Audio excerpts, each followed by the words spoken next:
Lately, a lot of teenagers, 20-year-olds, 30-year-olds, and even 40-year-olds came over to me and asked me the same exact question when it came to Shmiras Hanayim. They asked me, Moshe, seriously, Hashem really cares what I see and what I do about my imagination and what I do at home, behind closed doors? Who really cares? Let me enjoy myself, let me enjoy life. And I didn't really have what to answer, because we're talking to a generation which they're so far from understanding what the truth behind everything is. So that's why I want to step back a moment and not talk about Yiddishkeit yet, not talk about Halach or Hashem yet. Let's first step back and understand how a person's day plays out and how they act throughout the day, and understand the understanding of the real understanding of what Shmiras Hanayim is really all about.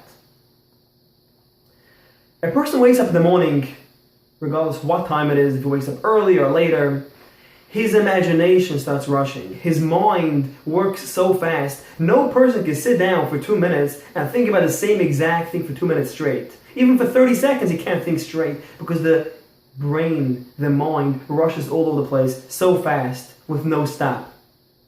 Just imagine going to the African jungles and you see a monkey, not a regular monkey, a drunk monkey jumping from branch to branch, one place to another place, all over the place, and then he falls down, he jumps back up.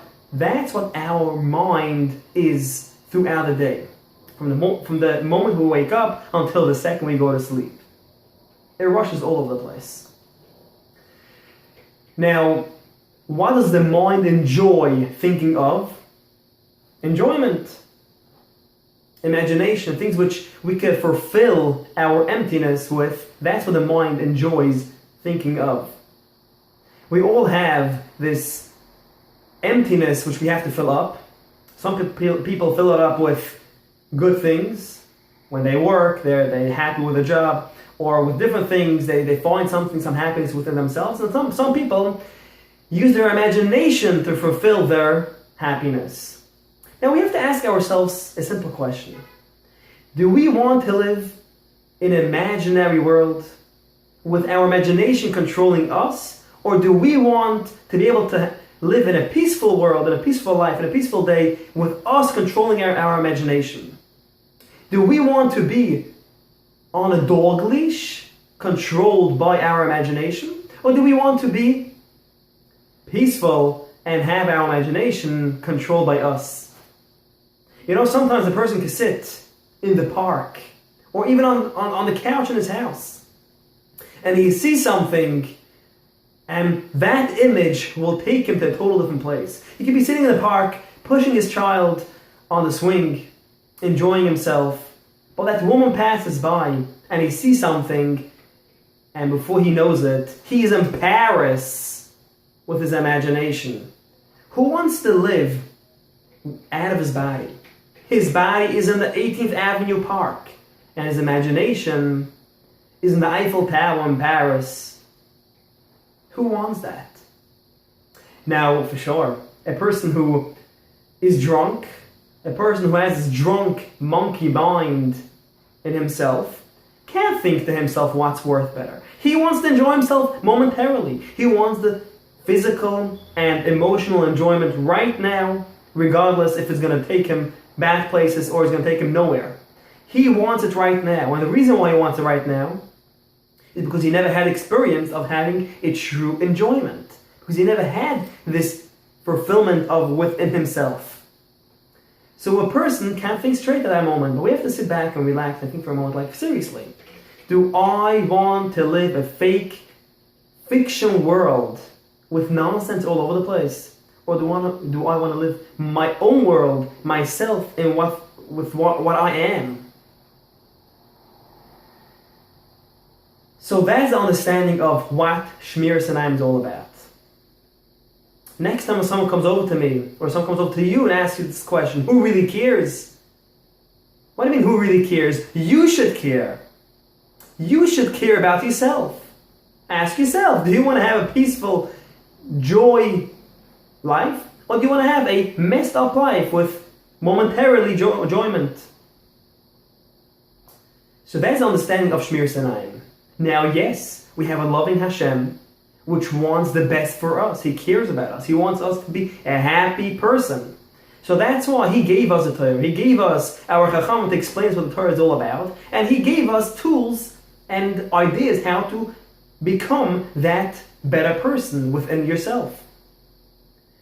So when Hashem talks about Shmir Sanavos, it's for your good. Hashem doesn't get hurt if you do something wrong. You hurt yourself. You put yourself in your own Gehenna. Hashem's not here to punish you. You punish yourself by doing these things. So that's when we start off in the morning with this wild imagination and things.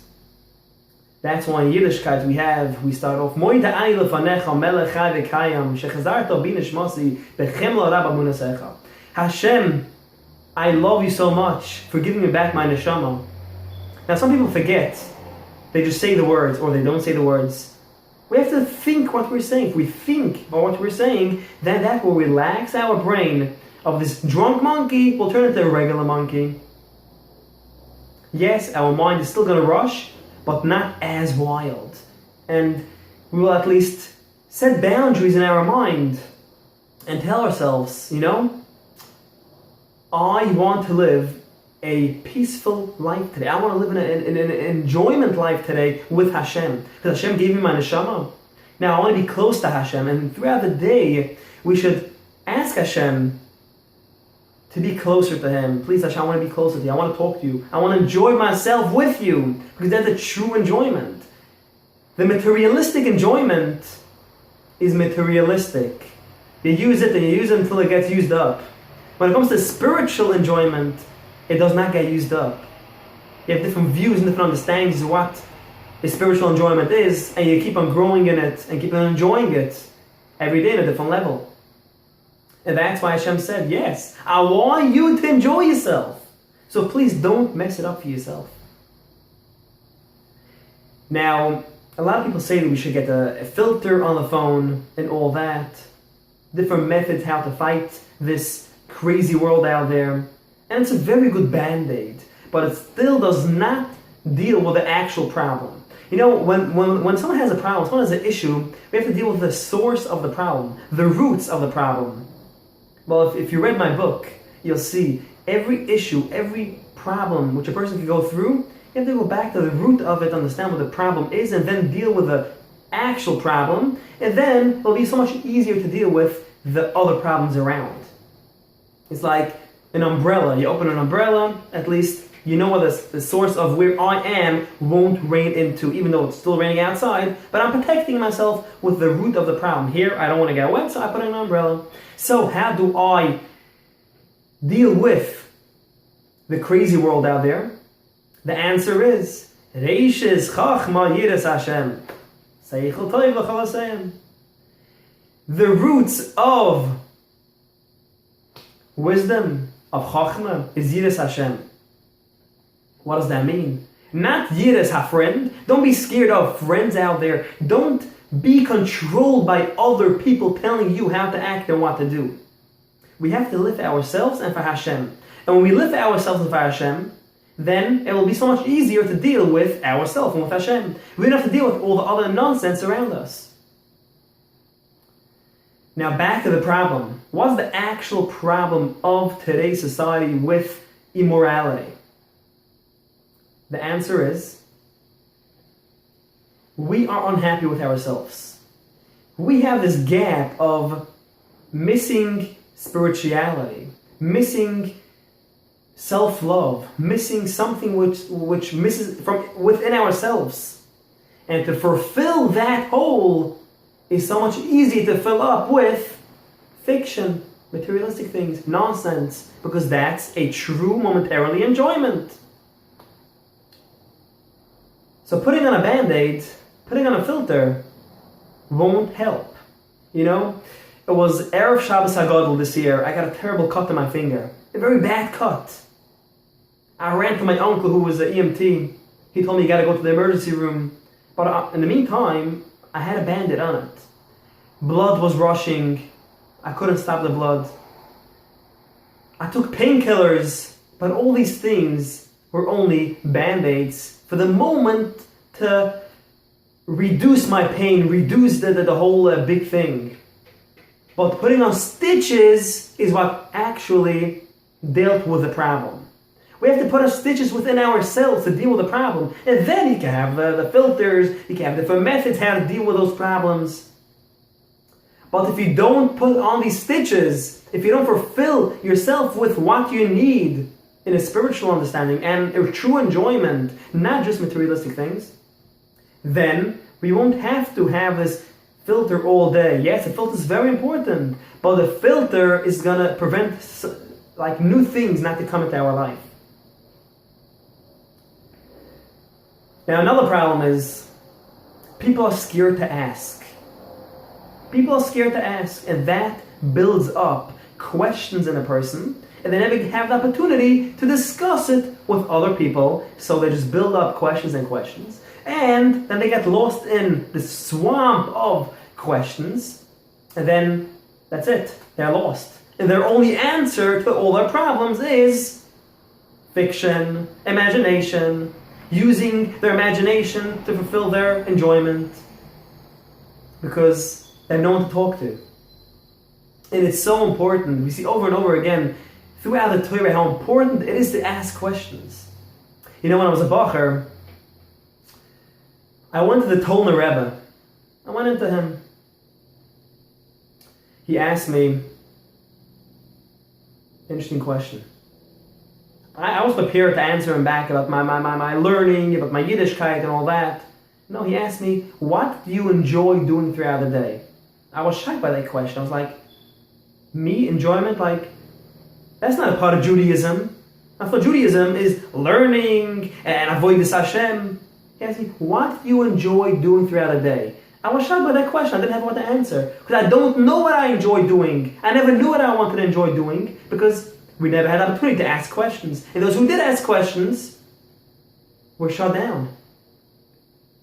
At the end, we figured out what I enjoy doing, and he told me I should get some, and I enjoyed life afterwards. You know? And then, very interestingly, I passed by once the Tolner Rebbe's shul, the old shul he had, and the window was open. It was, I think, Malka time, and I just wanted to listen to what he has to say. And it was such a powerful speech he said there. He asked a question. We see Echad Chochem, Echad Rasha, Shein Dei Elishal Tam. He asked seriously, is there such a thing of a person who is a Shein Dei Elishal, regardless of what age you are? Every child asks questions. Tati, why this, why that? Mommy, how come this? All children ask questions. Why, what, where, when? So why does the Bal Haggadah talk about the She'eni Dei Elishal? He doesn't know what to ask. So he said an interesting story. He said this 4-year-old had his privilege to go with his father Sunday morning to Shachris. And he's walking with his father to Shachris, and on the way, he's a child, he asks, Tati, how come the shul is so far? The father tells him, Shul, shh, no. You don't talk before davening. So, okay, I won't talk before davening. So he can't ask, he can't talk to his father before davening. So he understands, he can't talk before davening.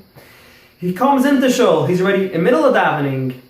He asks his father another question. Tati, how come that person down there put on his talis after most people? So again, Moishelo, quiet, we don't talk in the middle of davening. Okay, no problem.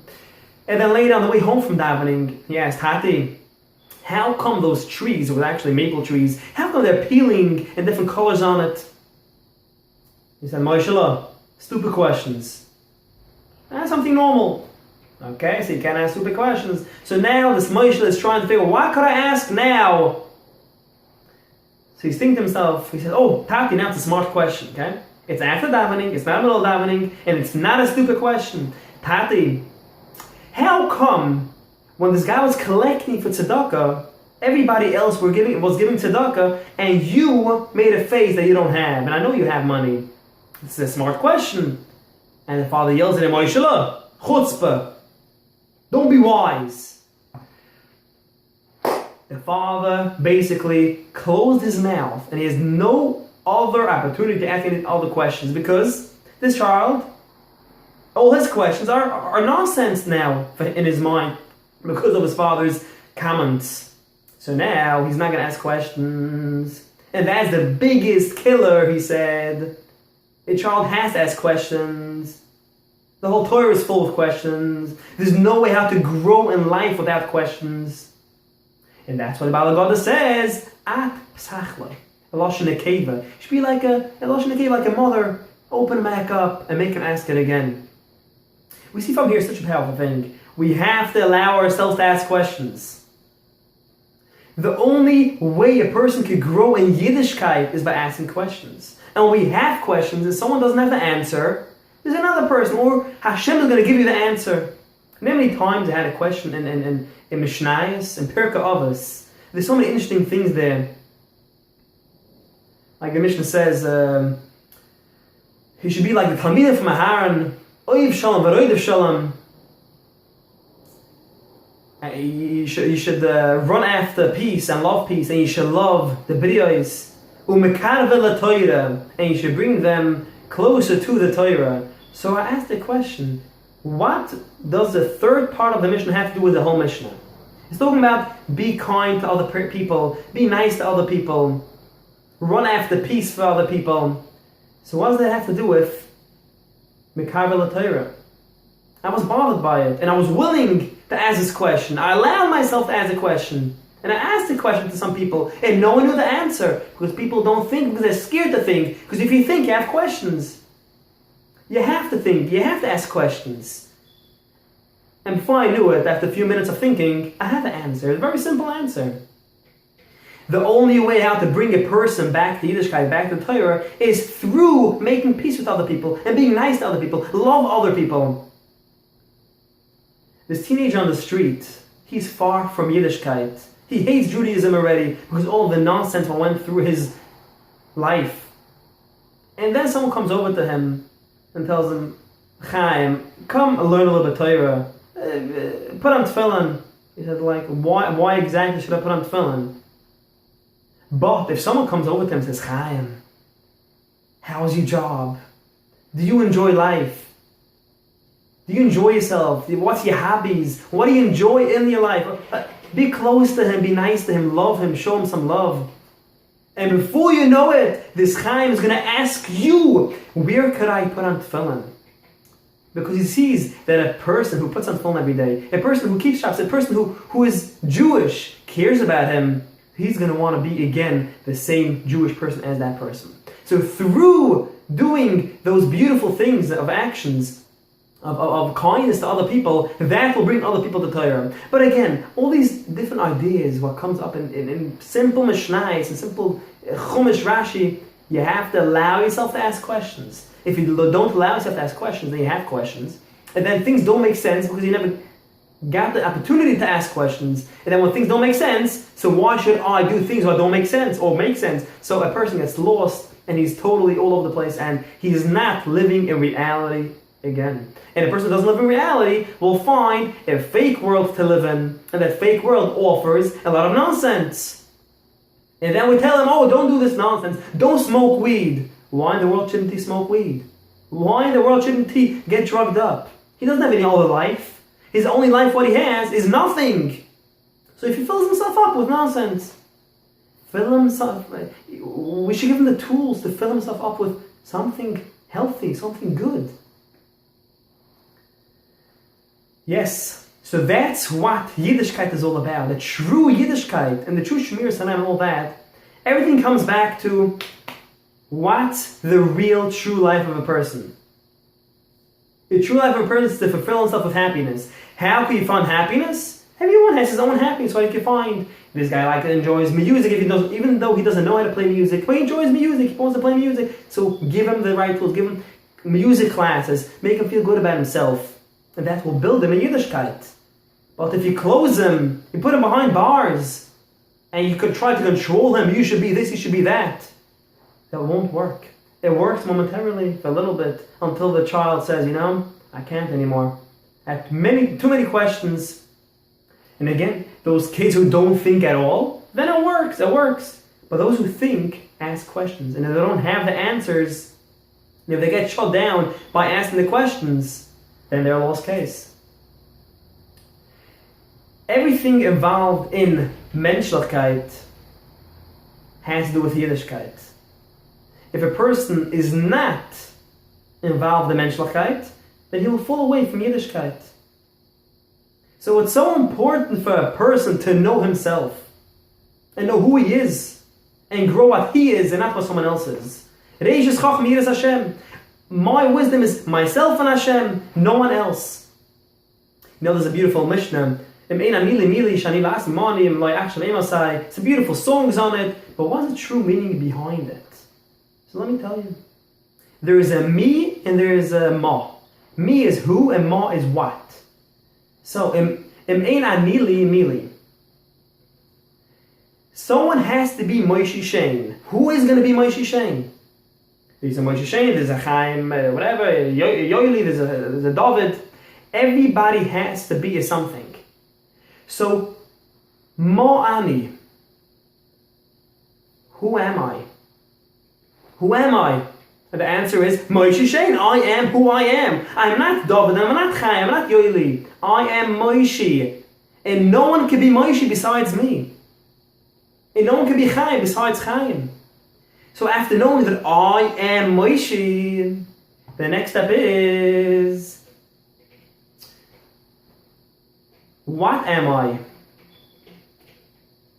Mo'ani. What am I? There's Mili, who am I? There's Mo'ani, what am I? Oh, I am a father of kids. I am a good person. I am a person who has those talents, whatever it is. And I have to do what I am. If not now, then when else will this Moshe be this Moshe? It's so powerful. We have to start living for ourselves. Regardless of what other people think about us or do, we have to do what's right. And when we do what's right, what we understand is right, avada through the Torah, then it'll be so much easier to live a peaceful life without all this crazy world outside, this lustful world outside. Because I can start living for myself. I don't have to live for another person. Me living for another person is just like me living in my crazy world out there in Paris, in my imagination. We have to start living for ourselves and know what we want, what we need, and when we have that, we will start living a true Torah life. The Torah wants us to be happy. Hashem wants us to be happy. He's our Father. He cares about us. One more topic I want to talk about, very short. Our children. Our children, my son, my daughter, they're also children of Hashem, just like I am a child of Hashem. So who am I to control them? I can't control my neighbor, just like my neighbor can't control me. I can't control my child, because he's also a child of Hashem. My job as a father is to be a dogma, to be a role model, and to be an example for my child. And that's it. Yes, I have to tell my points, my view in life, because I have enjoyment of a life, so I want him to have the same enjoyment as me. But I can't control, I can't make him do things. I can tell him things, I can't make him do things. No person had any success by controlling someone else. Never, ever, ever. No one had any control over another person ever since the first day Hashem created the world until now. We think we have control over others, but we don't. Hashem controls us, and we can barely control ourselves. We have to ask Hashem, please give me the tools to control myself. So who are we to control others? We just have to be a role model and show them our happiness, what we have, and they would want our happiness when they see our true happiness. I hope you got the message, understand what I'm trying to bring out. My main point is, live a true life for yourself and don't look for the fake world out there, because when you have the fake world out there, then you won't live a true life for yourself.